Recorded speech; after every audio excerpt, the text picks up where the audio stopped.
Hello, and welcome to Above and Below, the podcast of the Construction Industry Alliance for Suicide Prevention. My name is Sonia Bowman, and I am the Executive Director of CIASP. This month, we decided to do something a little bit different on Above and Below.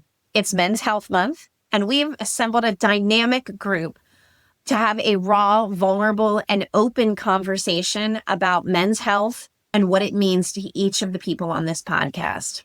They're a great group, and I am absolutely honored to know each and every one of them. But frankly, this conversation belonged to Zulq. And so, being true to my word of the year, with intention, I bowed out of this episode. I hope you enjoy it and get to take a little bit of something from each one of these guys. Thanks for joining us. All right. Depending on where you are on this planet, good afternoon, gentlemen. My name is Zulq Malik. I'll be hosting our session about men's mental health on behalf of the CIASP. I want to thank Jason, Andrew, and Stephen for joining us today for a very open and candid conversation around men's mental health and some of the opportunities and challenges that we all face individually, personally, and what we can do collectively to help the betterment of our community as we all move forward and navigate through the world. So I want to thank Jason, Andrew, and Stephen in advance for your time and sharing your personal stories, because it's not very easy for people to share their stories, but I'm glad you three gentlemen have stepped up to the occasion. I have my own personal story, so I'm happy to lend in on some of my experiences.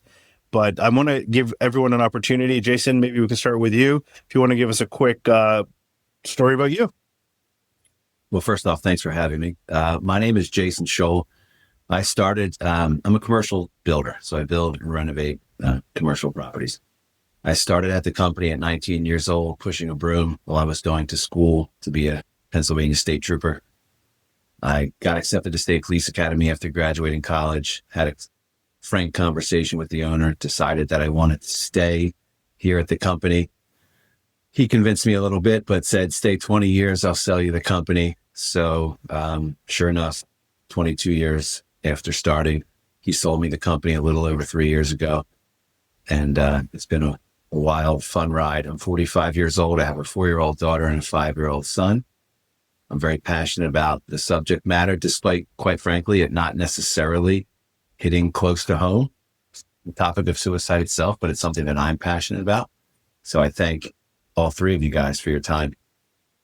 Well, thank you, Jason, for that. Stephen, go to you next. All right. My name's Stephen Dummit. I'm with Trade Winds Leadership.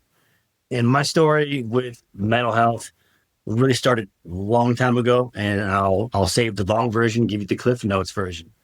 Essentially, I found my way into construction because I'm a construction family. So my father was a contractor, electrician by trade, and I got into the trades shortly after going to college myself and pursuing my own avenues and failing at that and falling back on the trades because of 2008, 2009, the crash everybody knows about. When I found my way back into the trades, it was riddled with this idea of loss, of failure. I'm 27 years old. I'm moving back in with my parents. I failed at life. I haven't accomplished anything. This is just what I have to deal with now. And the construction industry, one, is an amazing industry. And it provided a space for me to find a purpose and to find growth and to find a platform to share my journey through depression and mental health and the steps that I took to get help, to get myself out of that hole that I was in. And now I'm in a space where I can work directly with the tradesmen, the craftsmen, the frontline leadership in construction and in mining and similar industries, and teach them the tools that I didn't have when I was trying to find my way through the darkness. And now I have a whole different skill set, a whole different tool set.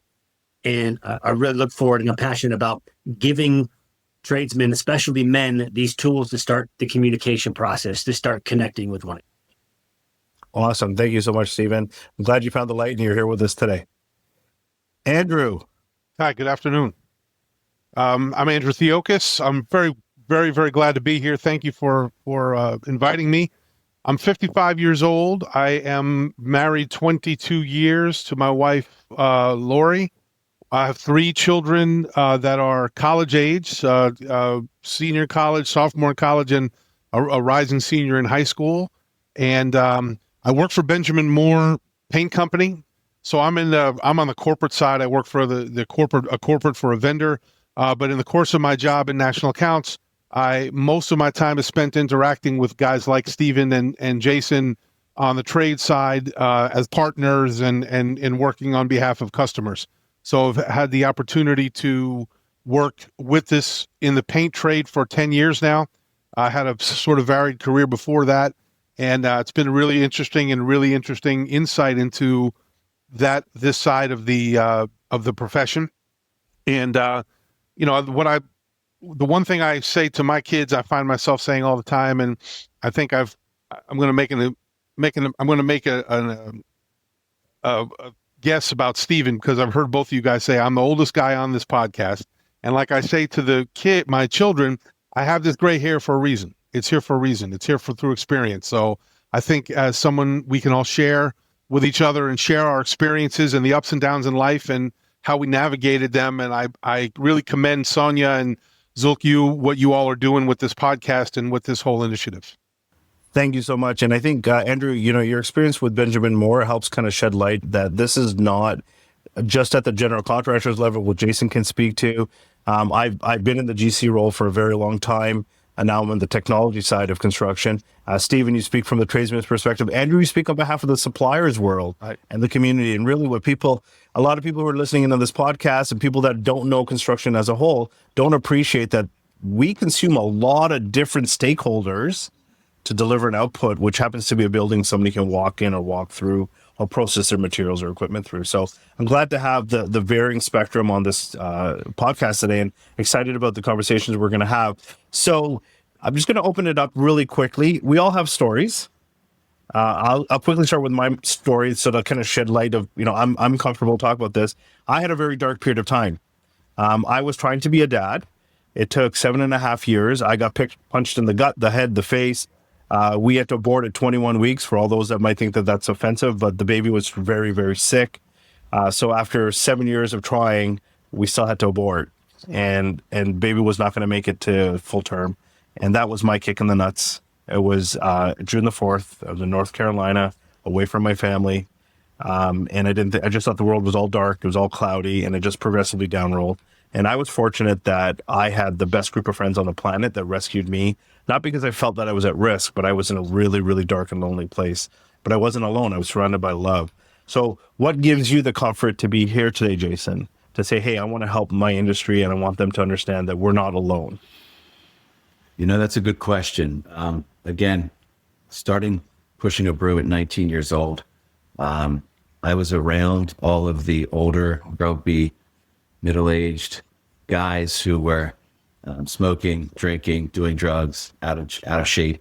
And in my heart, I didn't feel like that was who I was. But I thought, if this is a career I'm destined to have, it's like, does that have to be the way? Like this, does that have to be, is that really what it's going to turn into for me? So I tried to fight against that for the longest time. I took up transcendental meditation. I started working out, and I started educating myself. And I just didn't want to be like everybody else I was surrounded by coming through my career. And then finally, when I bought the company a little over 3 years ago, finally got my shit together, right? Like the divorce that I had been through at a young age was gone. I just quit drinking. The drugs had stopped. And I realized that I had people around me in my industry, both personally and professionally, that were coming to me like, hey, how did you do that? And I realized quickly that Steven said it, like, we have a good platform. When I was younger, I was dying for guys like you guys that were open, honest, could teach a younger cat something, because I was the one willing to listen, but no one was willing to share. So now that I kind of have a morning routine, I'm sober, I'm running my business, I have a healthy marriage, I have 2 healthy kids, and it's really become important to me to share that, because Ed Milet once said, your mess is your message. And that really hit home, where I was like, I don't have to hide the fact that I was a kid on welfare and food stamps and drank too much and got in fights and did all this shit. like, I don't have to be ashamed of that or embarrassed by that. If I share that, that might inspire somebody else who's in that situation. And that's when I really started to lean into it a couple of years ago. It was like, I know it's cliche, but like, Christ, man, if we could just affect one guy who this is Men's Mental Health Month in June, and Father's Day just passed. I mean, it's a really dark period for a lot of guys I know. And thankfully, there's a lot more light in my life anymore, and I just want to help shine that light. That's awesome, Jason. I'm glad that, honestly, it's going to take all of us to share. If we can all grab one person and rescue them and teach them that they can rescue somebody else, that's just going to, the domino effect that we're going to have of that. Yeah. Andrew, I'm going to switch it around. I'm not going to let Stephen go before you. What made you want to be part of this podcast today? I really love the topic. I love the idea. Obviously, I think it's touched all of us in our lives personally. What I've been into is really our need as people, as a community. To Jason just said the key word. He said it right dead in the middle of his comments. We need to listen better. We need, and more importantly, we need to communicate to each other that there are people willing to listen, right? So Jason just said, I was willing to listen, but people weren't willing to share, right? So I think if there's an open line of communication to everyone, that we're all here to listen to each other, not judge, not necessarily make a solution, but just to listen. I think these kinds of platforms, and the fact that we're in 4 different places and, connected online and we're doing that, really is just a special opportunity that we can all take. Like, I'm just sitting here, I'm thinking, we're all wearing logoed shirts, right? We're all sitting here wearing our logoed shirts, which is saying something. That we wear those for a reason. When we go out in public, it says something to somebody. Mm-hmm. We've got to do a better job promoting to each other that I'm willing to listen.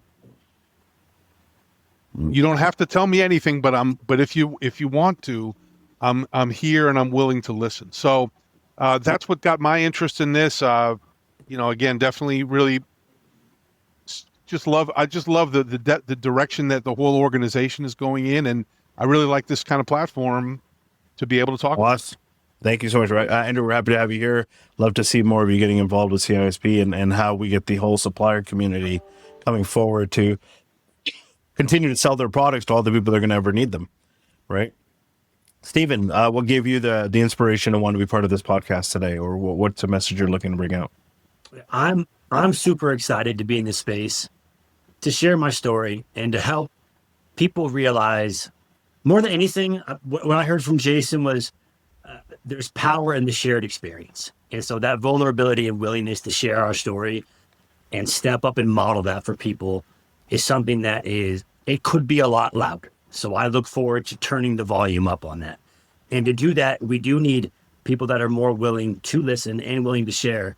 And I like to put it under the frame of, I like to introduce the idea of possibility to people, because that's what I didn't have when I was in my dark time. Is I didn't think there was a way out. I didn't think possibility existed.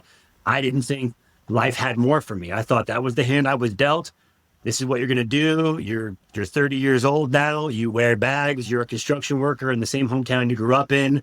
That's you. That's your life. End of story, period.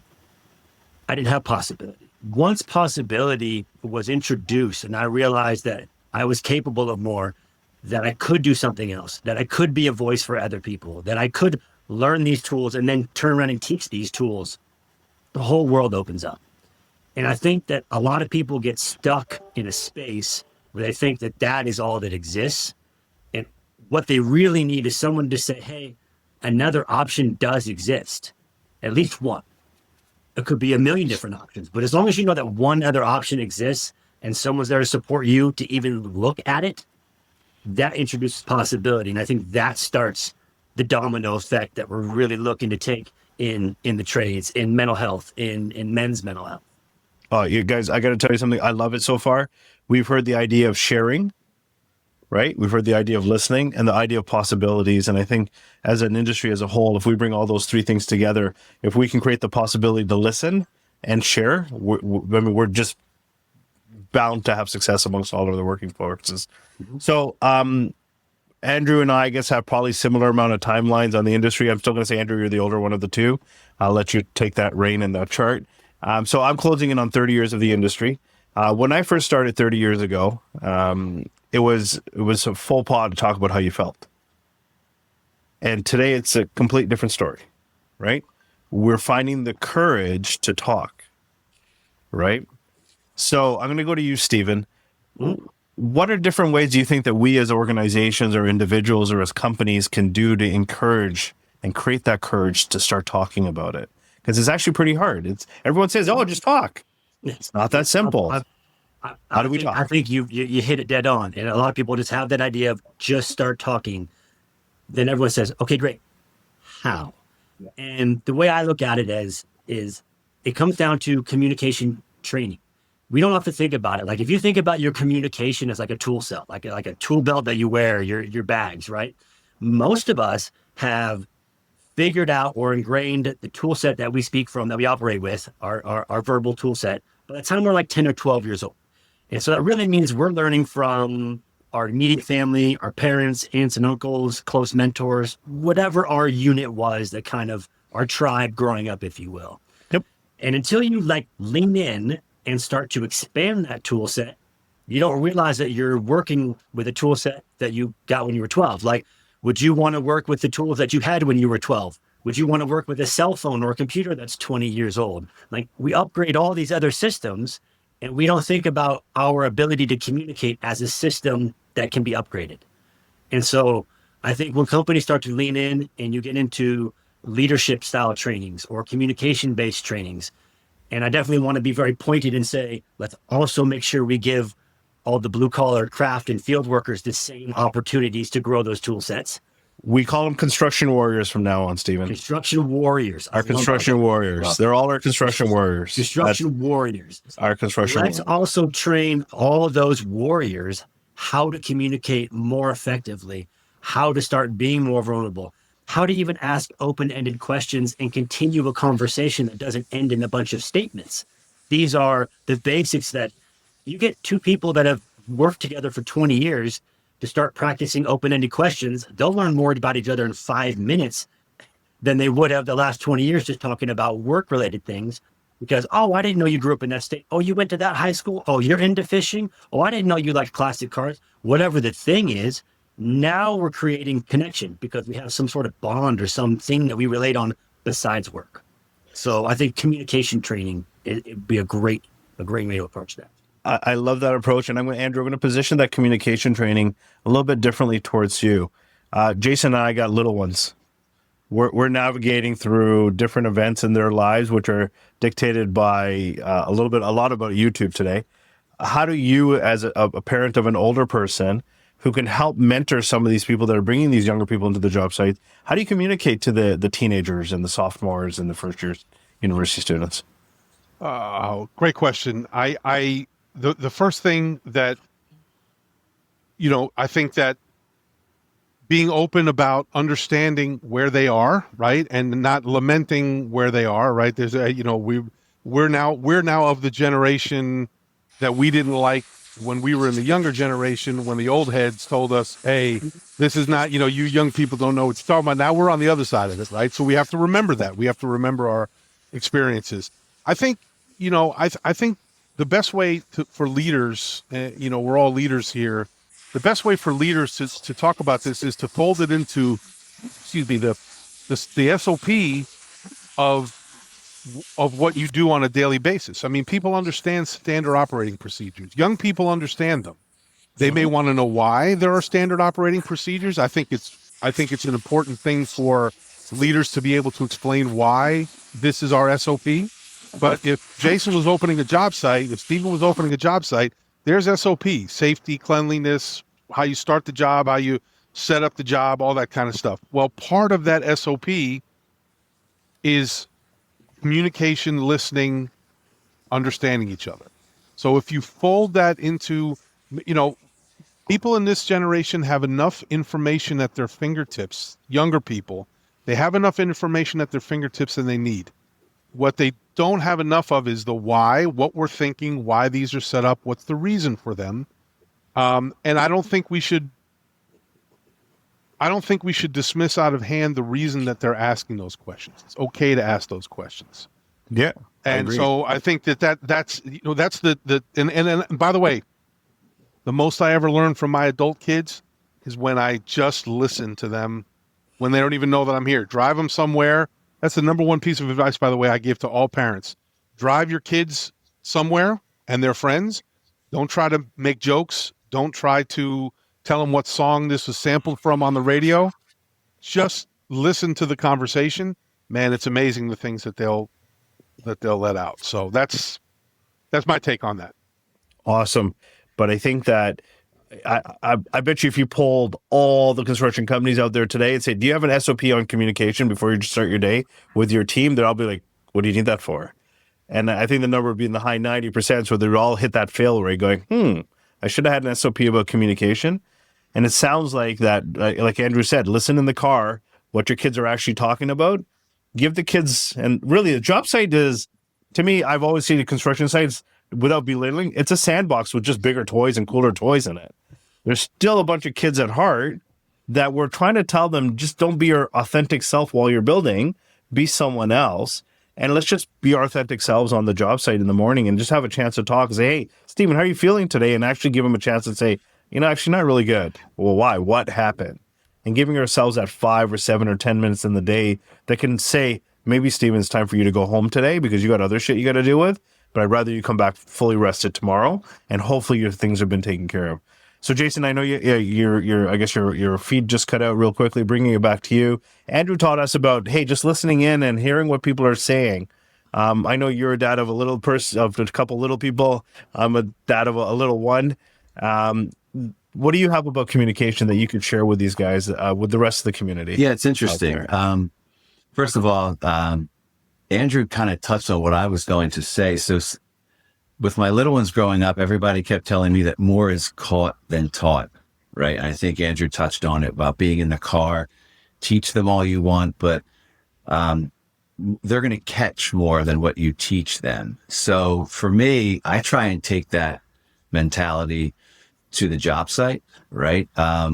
I try and look and listen and see what's going on and then just ask questions. And I guess if we're talking about SOP for communication, I think the first one in this particular SOP would be that it's okay for us to be open and vulnerable and honest, right? Like everybody, the first thing these guys need to know is that you can be open with me. You can be honest with me. You can cry on my shoulder. You can pull me in the parking lot at the job site and tell me about the divorce. Like you can do all that. And then how do you do it? That's a whole other thing. But for me, the way I do it and I try and teach my team is, again, more is caught than taught. Like I can tell these guys that I'm here for them. I can tell these guys what path to take when they're drinking too much or when they're going through a divorce or when they're doing drugs. But instead, I'd rather lead by example. And I guess as the oldest of 6, that's kind of just natural to me. And that's kind of the leadership role that I've taken is just lead by example, be the one on the job site asking the guys how their weekend was, but really digging into how it was or asking a lot of questions. Again, just like I would my 4 and 5-year-old. Guys, how was your day? Good. Okay, well, good's not an answer. A good not good an answer. So like, who'd you play with? Mm-hmm. Well, this person, what did you do? And kind of take that into the job site. Like, how's things? Good. Are they really good? Is always my next question. Yeah. Like really, really good. Well, okay. Well, now I've kind of cracked the nut and maybe they're willing to talk. And if they're not willing to talk, or maybe things really are just good, I'll just tell a lot of them like, great. I'm glad to hear it. Please let me be your first call if you need to talk to somebody. Thanks for listening to this episode of Above and Below, the podcast of the Construction Industry Alliance for Suicide Prevention. I hope you enjoyed it as much as I did, and I can't thank enough the gentlemen who shared open, honestly, and vulnerably with us. Andrew, Stephen, and Jason, we appreciate you so very much. Be safe out there, everyone. Until next time, have a great day.